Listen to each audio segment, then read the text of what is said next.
Alors, on se retrouve pour la visite de Toulouse. Alors là, c'est un Domino's Pizza qui n'était pas là avant. Là, c'est un dépôt de verre. Moi, j'ai jamais utilisé celui-là parce qu'il était un peu loin. Ah, ça, c'est une station de métro.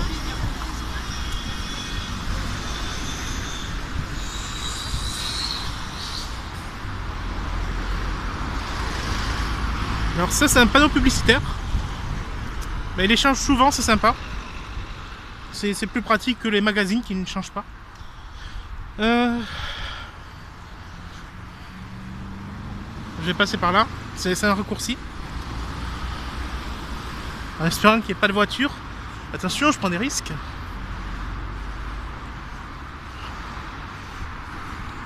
Alors, ce que vous voyez là-bas, c'est un magasin réfrigéré, comme c'est écrit. En fait, on met des pièces et ça fait tomber le truc.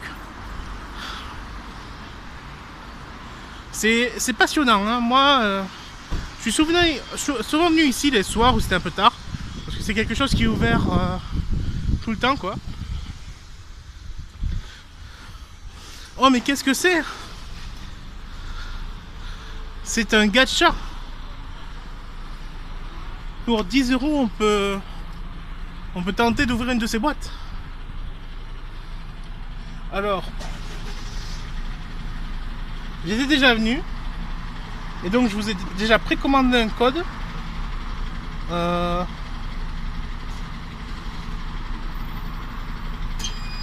Ah, suspense. Ah, qu'est-ce que ça va être? C'est déjà une grosse boîte. Ah.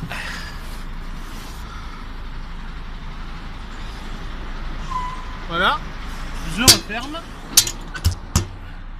Alors, bah, c'est une jolie boîte. Là, voilà une jolie boîte. Bon, bah, je vais couper ici. On va se retrouver à l'atelier pour l'ouverture de la boîte. Bon, alors c'est parti pour la partie unboxing de la vidéo. Alors déjà, il faut un plan de travail soigné. Alors, je vais retirer le bordel, le monstre qu'il y a sur le plan de travail. Voilà. Bon, alors, j'avais mis la boîte dans mon sac pour la protéger de la pluie.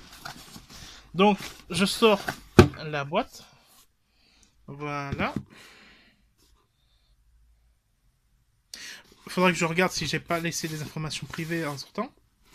Alors, pour bien ouvrir une boîte sans se blesser, il faut des instruments fiables. Alors, on va commencer par le plan B, parce qu'il faut toujours un plan B. Je vais le mettre sur la boîte, c'est plus sympa. Voilà. Alors ça, c'est des ciseaux.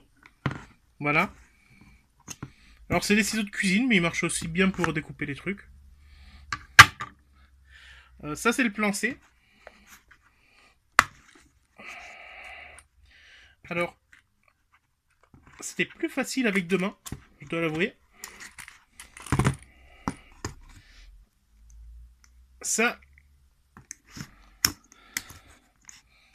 c'est une pince. Mais encore, il y a un petit couteau là dans la bordure. Je pourrais faire le point, mais il faudra une troisième main. Donc ça, c'est en plan B.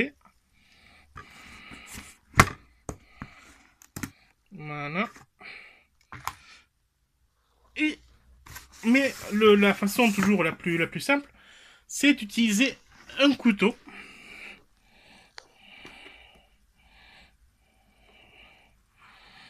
Bien sûr, le couteau doit être de taille raisonnable, de façon à ne pas se blesser. Voilà.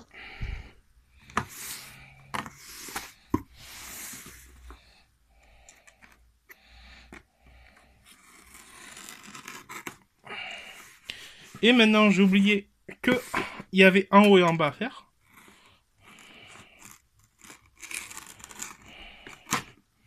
Voilà. Il ne reste plus qu'à ouvrir et faire glisser. Faire glisser à une main Ce qui n'est pas facile.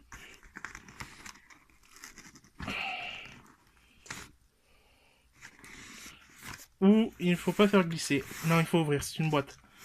Là, je l'ai. En fait, c'est une boîte stylée, c'est-à-dire qu'il va falloir ouvrir comme ça. Alors, on reprend notre couteau de taille raisonnable. Non, attends, ça n'a pas de sens. Si on peut...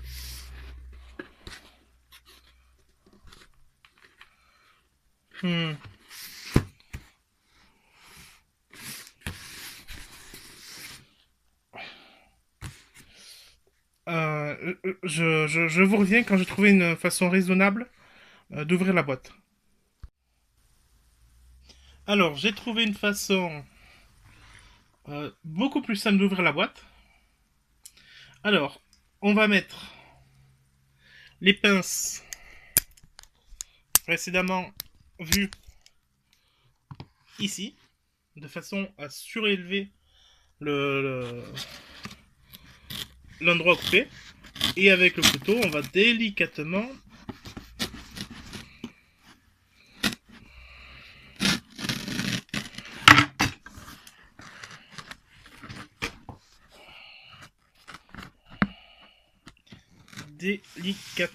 finir. Voilà. Alors, je sais toujours pas ce qu'il y a dans la boîte, parce que c'est une boîte surprise. Voyons voir. Ça fait un peu de bruit, donc ça doit être bien emballé. Si c'est de la production de Chine, ben c'est raté. Alors, voyons voir.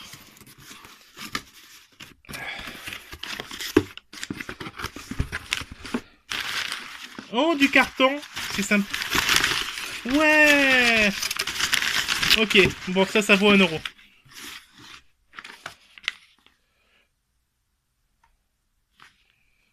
Alors, qu'est-ce que c'est que ça? Il y a un petit mot. Message de la part de Xavier Delpierre. Courage pour l'année de master. Courage pour la seconde année de master. Là, ça fait pas le point. Bah, super. Bah, je remercie ce mec. Oh, regardez, c'est une jolie pochette. Un cadeau pour vous. Et il y a le message à nouveau. Pour courage de la seconde année de master. Ah, c'est cool. Bah, c'est sympa qu'il ait mis en double, comme ça on se retrouve plus facilement. Alors, qu'est-ce que c'est?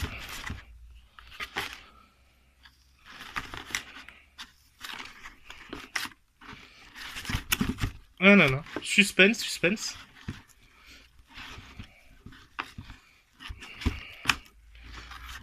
Ah, quelle frivolité de mettre les... Alors, en faisant le con et en essayant d'ouvrir, j'ai appuyé sur le bouton éteindre.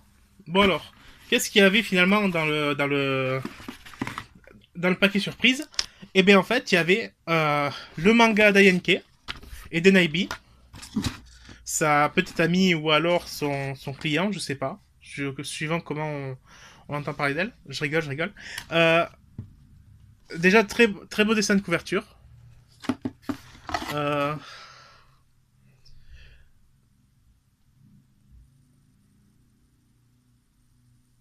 Là, c'est sympa. Il y a l'arrière, en fait, d'habitude, c'est un dessin un peu plat. C'est un dessin un peu d'une seule couleur. Mais là, c'est sympa. On voit même le... Si la caméra veut bien faire le point. Voilà. Allez. Bon, je vais le poser. Voilà, fait le point sur ça. Voilà, alors ça, c'est une araignée. C'est l'animal totem d'Ayenke. Je pense que quand il a peur, c'est à elle qu'il pense. Voilà. Bon, alors après, il y a... Bon, alors ça doit vraiment être dans le folklore, en fait. Euh,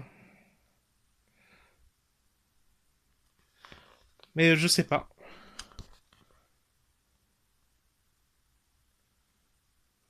Je pense que ça parle de partie d'éléments, je sais pas. En tout cas, c'est très joli et on se retrouve un peu plus tard pour la critique. Alors, le manga d'Enki Denaibi est super. Les visuels sont magnifiques. Ils font bien le travail.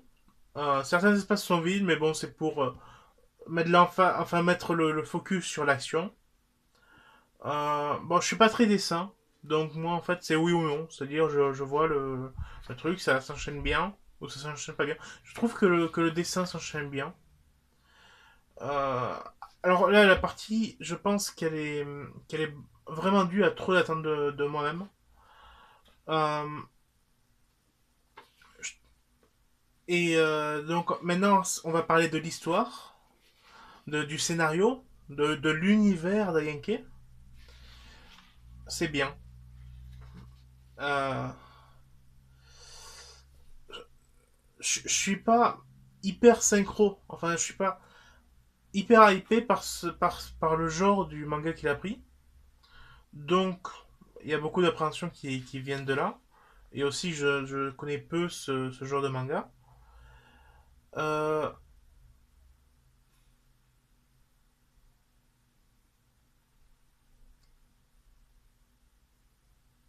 je suis arrivé à une impression étrange. Euh, C'est-à-dire que le manga me paraissait bizarre. Et je me demandais pourquoi ça me paraissait bizarre. Et en fait, je l'ai compris parce qu'en fait, dans tout le manga, j'ai pas posé aucune question. Je me suis pas dit, ah bah tiens, est-ce qu'il aurait vraiment fait ça? Ah bah tiens, pourquoi est-ce qu'il aurait fait ça? Je me suis posé aucune question parce qu'en fait, le scénario est plat et lisse. C'est-à-dire, ah bah tiens, pourquoi cette personne a fait ça? Parce qu'il y a eu ça tout à l'heure. Pourquoi cette personne est comme ça? Oh, sûrement parce qu'il y a machin truc bidule quelque chose. Il y a rien qui m'a fait questionner en fait. Et c'est et je trouve qu'il nous prend trop par la main en fait. C'est-à-dire il va nous montrer toutes les actions machin truc. Par exemple, imaginons que dans une scène, euh, il prend un bâton. Enfin, il a un bâton à la main et il fout un coup dans un rocher qui s'envole, tu vois, pour n'importe quelle raison. Euh, je pense qu'il y aurait eu une scène où dans la forêt, il se serait arrêté, enfin, il aurait pris le bâton, alors que voilà, tu marches dans la forêt, bah, à un moment t'as un bâton parce qu'il y a des bâtons qui traînent, quoi. Mais voilà, je pense qu'en fait il y aurait eu une scène où est-ce qu'il prenait le bâton ou un truc drôle, ah bah tiens, on prend pas le bâton, ça va ralentir ou une connerie comme ça, quoi. Euh, et voilà, je trouve que voilà, tout est expliqué. Euh, mais c'est chercher la petite bête, c'est-à-dire Orion, c'est bien. Euh, c'est un bon manga. C'est peut-être juste que j'ai des goûts de luxe un peu trop précis. C'est-à-dire en lisant beaucoup, ben, je me suis mis à aimer qu'un seul type de truc. Euh, là, je, là, je me suis mis pour le second tome. Cependant, si le, en fait, si le second tome est dans le même jour du premier, je suis pas sûr de continuer. Mais bon, après ça c'est des détails tout ça. Mais après voilà, ça c'est mon avis.